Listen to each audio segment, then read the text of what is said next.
So tell me, when you communicate with others, do you find it hard sometimes? Do you find that even though you're trying very hard, people don't necessarily understand what you're trying to say? One of my goals is to be bilingual with the two official language of Canada. I've worked very hard on my English, the same way I'm working very hard with my French. And you would not believe how much respect I have for people around the world that speak two languages, but even three, four, five, and many more languages. It's just amazing. The reason why I believe that learning two languages, three or even more, is because you're the best person to communicate who you really are. And that is important. Otherwise, you're giving a chance to somebody else to speak for you. Think about that. Welcome to this channel. My name is Alain Faber, and my goal is to show you that learning is the ultimate tool to make the world a better place. That means that in high school, we learn a lot of different skills to be able to go on to post-secondary or to the workforce. But keep in mind that learning is something that you want to do all along your life. Learning is a lifelong journey, and keep in mind that learning doesn't end in high school or in university or post-secondary institution. Learning is happening every day, and you want to be mindful of that. Because learning has been my way to explore the world. Learning has been my way out of many situations. Learning has been a way for me to make the world a better place, the same way I want you to use learning to make your world and the world a better place. As you can probably hear from my accent, English is not my first language, and you'd be right. French is my first language. On the other hand, I've been working for more than 40 years on improving my English skills, my English speaking skills. So what does that mean? Well, I remember that in grade 5, we learned some sentences, and all I can remember is the blue skirt. Just 3 words. And from there, I remember in high school, we were listening to songs and learning vocabulary through that. Then I remembered that I wanted to learn English more, and I was to go to McGill University, which is an English university in Montreal. The reason for that is the fact that I wanted to learn English, and I figured that the best way to learn was to immerse myself in the language. Well, the first year was not the easiest, because I remember the first month and a half, it was very hard. And I remember taking the bus, going back home for a week. And the reason for that is I figured, okay, I can't do this, it's just too hard. On the other hand, after a week, I said, okay, let's go back. And I went back and finished my degree. And every day I was learning new English words, but not just the knowledge of the language, but I had to communicate with it and communicate to be understood.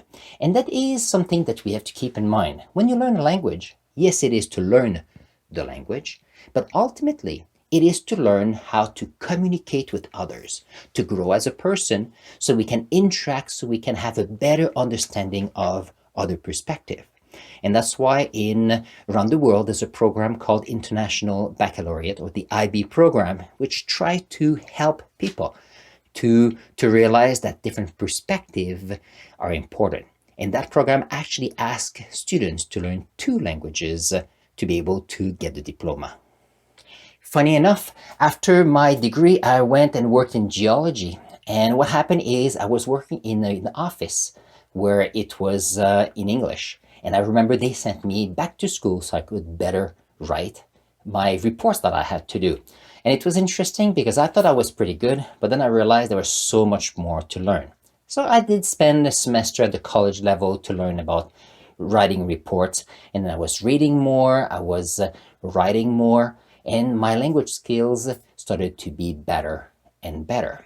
Up to the point where I decided to leave geology and become a teacher, and a teacher to teach French. But after a while, I realized that what I liked was to work for French immersion program. And the reason for that was to help people to learn a second language, so French being the second official language of Canada, to be able to not only learn the language, but learn it so they could communicate to make the country a better place and the world a better place at the same time.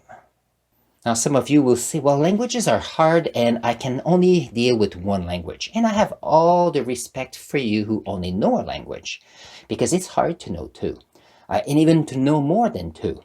But anyhow, it's always important to see if you can learn a few words or learn about different cultures, not to see just the overall ideas, but have a deeper understanding of cultures, deeper understanding of traditions, so that we can understand what is happening in our world. For example, around the world, there's a lot of protest and marches for Black Lives Matter. That's important because it is to bring the fact that we are many cultures together. The Black culture is a culture, and we don't necessarily learn from each other so that we can communicate to understand each other. And that is what is important. I am now going through my next life chapter on communication. And I have this YouTube channel with you where I'm communicating in English with you. I have my YouTube channel in French, and I have my work at my high school. What is interesting is it gives me a chance to continue to explore languages.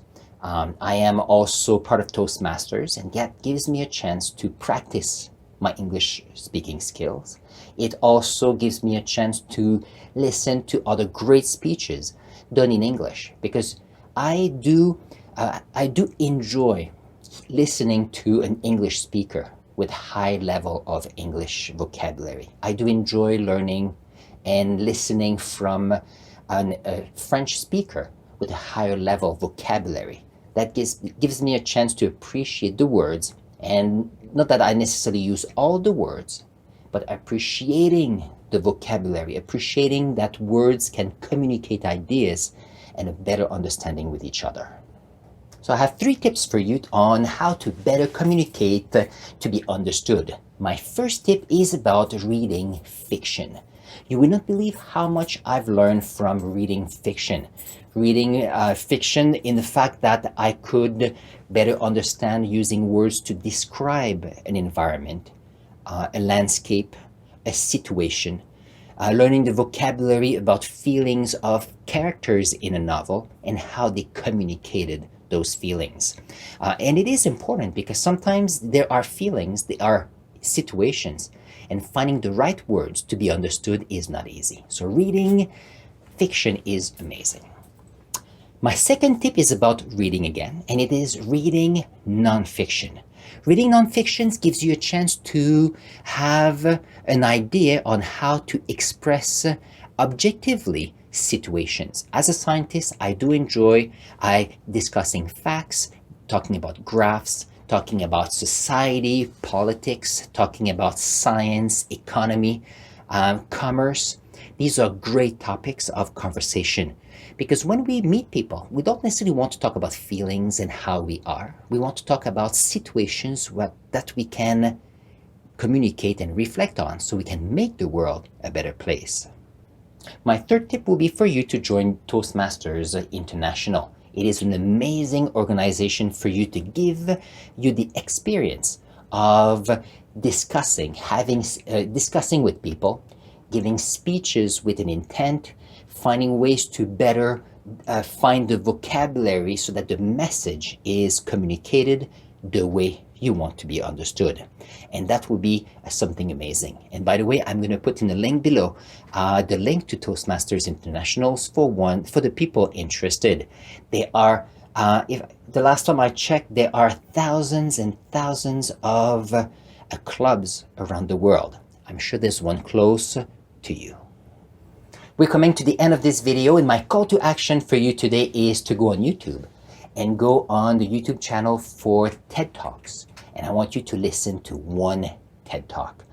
You go in, you do a search of a topic of interest, and I want you to listen to a speech that they last about between 10 and 20 minutes about a topic. So if you look at it for a topic that you enjoy, you will enjoy it tremendously.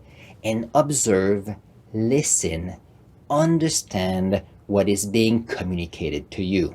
I find that the speakers for TED Talks are supreme presenters, and not only about topics, but also about the way to deliver a speech. Even if you were to listen to a TED Talk in a different language, just the way that people are presenting themselves, the tone of voice, the way they approach the audience, there'll be a lot that you can learn from that. On that note, I'm going to put here a link to my playlist called My Best Life Journey. This will give you a chance to listen to amazing videos about different topics related to learning, growth mindsets, and ways to make the world a better place. I'll see you there.